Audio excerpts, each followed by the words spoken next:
શું તમે ક્યારેય નોટિસ કર્યું છે કે ગાડીની પાછળ આ બ્લેક અને રેડ લાઇન્સ હોય છે? કર્યું છે? તો ક્યારે એવો વિચાર આવ્યો કે આ લાઇન્સ શેના માટે હોય છે? કેમ હોય છે? આનાથી શું થતું હશે? ગુજરાતસમાચાર.com સાથે હું છું હેલી. રિયર ગ્લાસ મિરર ઉપર આ જે લાઇન્સ આપી છે એ કોઈ ડિઝાઇન નથી. આ લાઇન્સ આપણને એક્સિડન્ટ્સથી બચાવે છે. આપણે શિયાળામાં અને ચોમાસામાં જોઈએ છે કે આપણી ગાડીમાં બાફ જામી જતો હોય છે, જેના કારણે પાછળથી આવતા વાહનો આપણે જોઈ નથી શકતા અને એક્સિડન્ટ્સ થતા હોય છે. તો આ જ વાતને ધ્યાનમાં રાખીને કાર ડિઝાઇનર્સ અને મેન્યુફેક્ચરર્સે ગાડીના પાછલા કાચ ઉપર આ આડી લાઇન્સ આપી છે, નિક્રોમ લાઇન્સ. ડીફોગર બટન દબાવવાથી બેટરીમાંથી ઇલેક્ટ્રોન્સ બહાર નીકળે છે અને આ લાઇન્સમાં પાસ થતા હોય છે, જેના કારણે લાઇન્સ ગરમ થાય છે અને પરિણામે જે ફોગ કે પછી બાફ જામેલો હોય છે આપણી ગાડીમાં એ ઇવોપરેટ થઈ જાય છે અને પરિણામે આપણને ક્લિયર વિઝન મળે છે.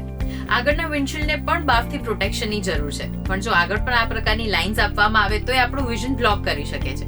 એટલા જ માટે ડેશબોર્ડ ઉપર આ એરવેન્ટ આપવામાં આવે છે, જ્યાંથી ગરમ હવા આવે છે અને પરિણામે જામેલો બાફ અને ફોગ જે આપણે કહીએ છીએ એ ઇવોપરેટ થઈ જાય છે. પણ બધી ગાડીમાં આપણને આ લાઇન્સ જોવા નથી મળતી. અમુક ગાડીમાં આપણે મેન્યુઅલી પણ કરવું પડે છે અને એનો વિડીયો અગાઉ મેં તમારી સાથે શેર કરેલો જ છે. તો શું તમારી ગાડીમાં રેડ કે બ્લેક લાઇન્સ છે અને શું તમે ડીફોગરનો ઉપયોગ કરો છો? કમેન્ટ્સમાં ચોક્કસથી જણાવજો અને આવા જ ઇન્ટરેસ્ટિંગ વિડીયોઝ માટે જોડાયેલા રહો ગુજરાતસમાચાર.com સાથે.